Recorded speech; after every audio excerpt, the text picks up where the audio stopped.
এই মুহূর্তে যে ছবি দেখাবো সেটা ভাইরাল ভিডিও। দেখুন, একটা গাড়ি এই জেন জিকে ধাক্কা মারলো, মেরে চলে গেল। বলা হচ্ছে দুর্ঘটনার ফুলকি থেকেই নেপালে আগুন, গণবিদ্রোহের চাপে পতন অলি সরকারের এখান থেকেই নাকি, এখানেই এই দুর্ঘটনার ফুলকি থেকেই নেপালে আগুন। আমার সঙ্গে রয়েছেন আমার সহকর্মী অতনু। অতনু, ব্যাপারটা কি? এটা কার গাড়ি? এটা কিভাবে ধাক্কা, কাকে ধাক্কা, আর কেন বলা হচ্ছে দুর্ঘটনার ফুলকি থেকে নেপালে আগুন? যে ভিডিও আমরা দেখছি, এই ভিডিও ছড়িয়ে পড়েছে নেপাল থেকে, নেপাল টুপকে এবার সারা বিশ্বে ছড়িয়ে পড়েছে। এই ভিডিওটা কবেকার? 6 তারিখের ভিডিও, 6 সেপ্টেম্বর। কোথাকার? ললিতপুরের। ললিতপুর কোশি প্রভিন্সে বা কোশি প্রদেশে। এই কোশি প্রদেশে দেখা যাচ্ছে ভিডিওতে যে এক কিশোরী রাস্তা পার হচ্ছে, একটু দোনামোনা করছে, এমন সময় দ্রুত গতিতে একটা গাড়ি এসে তাকে ধাক্কা মেরে একটুখানি গতিটা স্লথ করে আবার বেরিয়ে চলে গেল। বলা হচ্ছে এই গাড়ি কোশি প্রভিন্সের ফিনান্স মিনিস্টারের গাড়ি। এখান থেকে প্রথম বিদ্রোহের আগুন শুরু হয়। সেদিন রাত জেগে এখানে রাস্তায় বিক্ষোভ দেখান এলাকার মানুষ। কেন না, ফিনান্স মিনিস্টারের গাড়ি, দুর্ঘটনা হতেই পারে, কিন্তু সেই দুর্ঘটনার পর একবার তো গাড়ি থামিয়ে দেখা উচিত ছিল কি হয়েছে, না দেখে বেরিয়ে গিয়েছেন। এরপরে প্রাইম মিনিস্টার ওলি, সে সময় প্রাইম মিনিস্টার, এখন পদত্যাগ করেছেন, ওলি, তিনি জানান এটা একটা খুব মাইনর কেস, ছোট ঘটনা। বিদ্রোহের আগুন আরো বেড়ে যায়। যে এরকমভাবে একজনকে ধাক্কা দিয়ে ফিরে না তাকিয়ে চলে যাওয়া, সেটা ছোট ঘটনা কি করে বলছেন, এবং কম্পেনসেশন দিতে চান, একটা ক্ষতিপূরণ দিতে চান। এই ধাক্কার ক্ষতিপূরণ হয়, বিদ্রোহের আগুন আরো বাড়তে থাকে।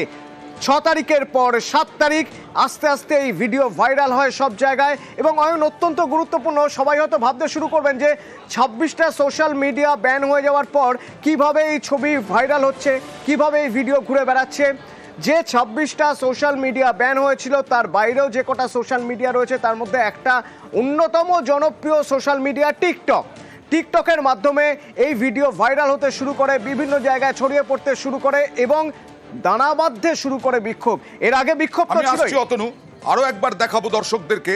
দেখুন, এটা হচ্ছে ভাইরাল ভিডিও 6 তারিখের, আমার সহকর্মী অতনু যেটা জানালেন।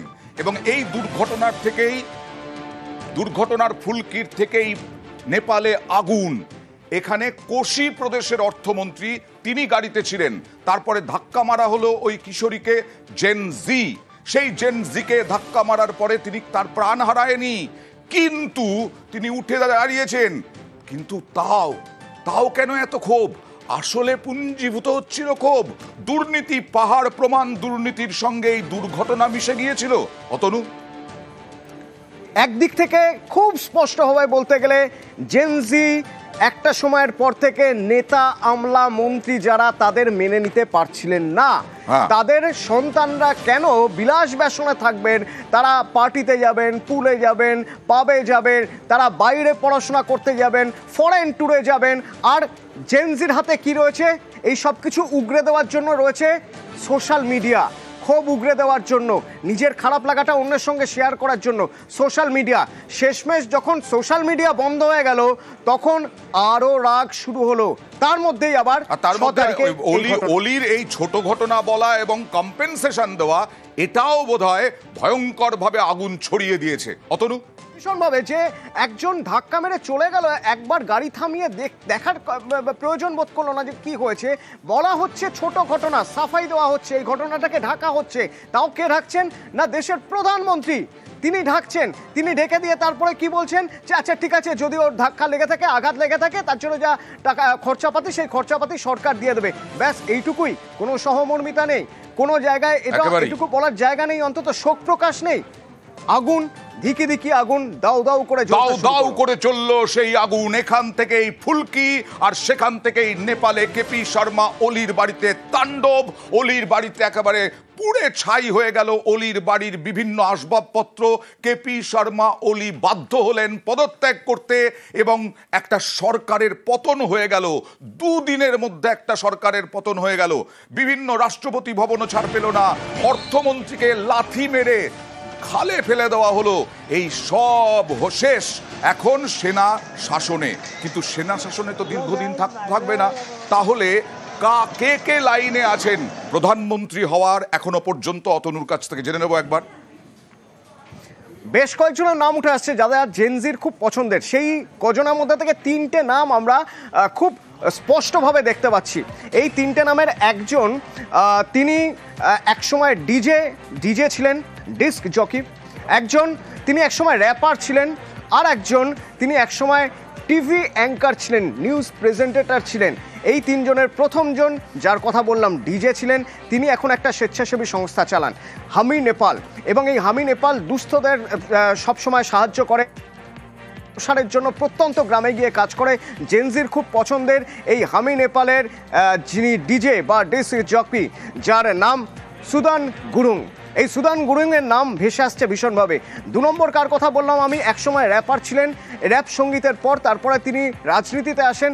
যখন তিনি রাজনীতিতে আসেন তার এতটাই জনপ্রিয়তা ছিল যে শাসক দল ভয় পেয়ে যায় এবং শাসক দল অন্য কাউকে আর ভোটে যাতে না দাঁড়ান সেরকম একটা বন্দোবস্ত করে ফেলে।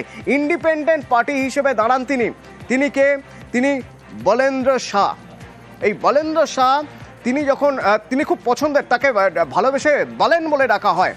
তো তিনি যখন ভোটে দাঁড়ালেন, কোন ভোট? কাঠমান্ডুর মেয়র পদপ্রার্থী হয়ে তিনি জিতে গেলেন, শাসক দলের মুখ পুড়ল।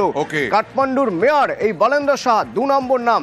3 নম্বর নাম হচ্ছে রবি। যিনি একসময় টিভি প্রেজেন্টেটর ছিলেন এবং তার রেকর্ড রয়েছে, স্বতন্ত্র পার্টির সদস্য, অবশ্যই জেলেও ছিলেন। তার রেকর্ড রয়েছে, তার নিউজ কাস্টিং এর রেকর্ড রয়েছে যে তিনি নেপালে যেভাবে নিউজ কাস্টিং করেছেন তা একটা অন্য নজির তৈরি করে ফেলেছিল, জনপ্রিয় জেনজির কাছে। এবং তারপরে তিনি নিজের পার্টি করলেন।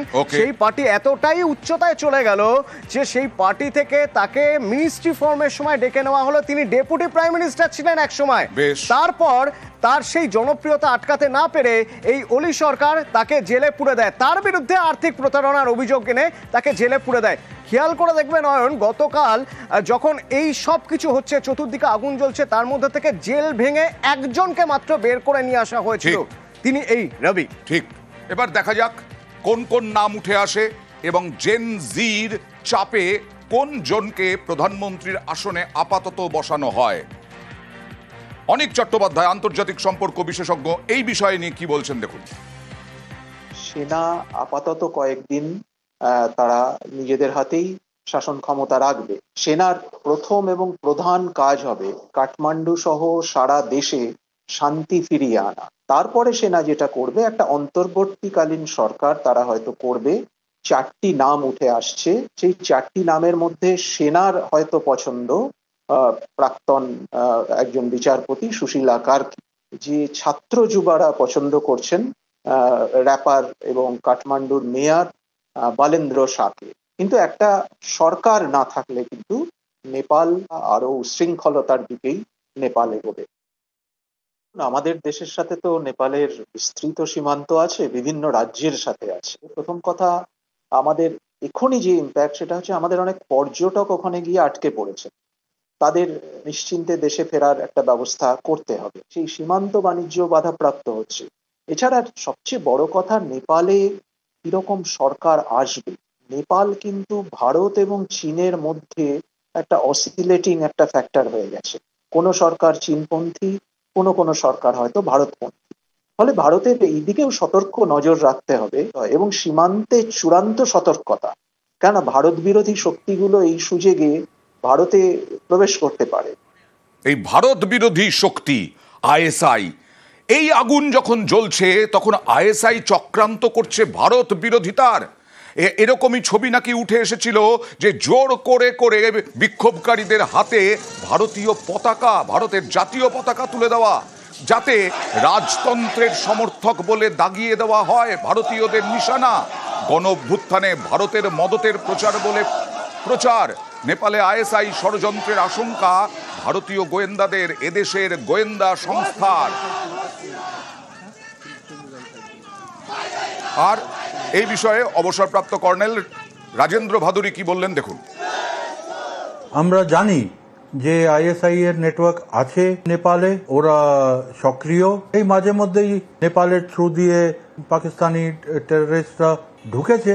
এই খবর গত 15-20 বছর 25 বছর ধরে আমাদের কাছে আছে। আমার পার্সোনাল ওপিনিয়ন যে এই ধরনের অ্যাজিটেশন বা যা হচ্ছে নেপালে, এটার জন্য বেশ ভালো অ্যামাউন্ট অফ টাকা দরকার। আর আমার বিশ্বাস পাকিস্তান এই মুহূর্তে একটা ব্যাংক্রাপ্ট কান্ট্রি। আইএসআই এর কাছে তো আলাদা করে কোনো টাকা জেনারেট করার সোর্স নেই, তাহলে আইএসআই কে ফান্ড করছে? ইতিহাস যদি আমরা পিছনে ঘেঁটে দেখি, আফগানিস্তানের আনরেস্ট, তালিবানের ক্রিয়েশন সবকিছু আইএসআই করেছিল, কিন্তু ফান্ড কোথা থেকে এসেছিল? ফান্ড সিআই এর কাছ থেকে এসেছিল।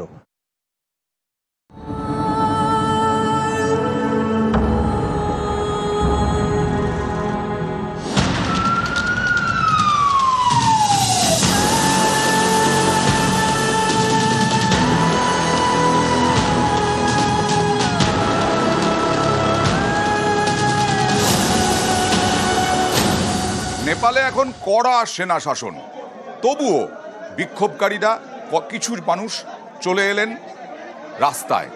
আবার দিল্লি বাজার বলে একটি জেল, সেখান থেকে শতাধিক বন্দী তারা পালালেন, তারা বাড়ি ফেরার চেষ্টা করলেন, রাস্তায় তাদের আটকে দিল সেনা।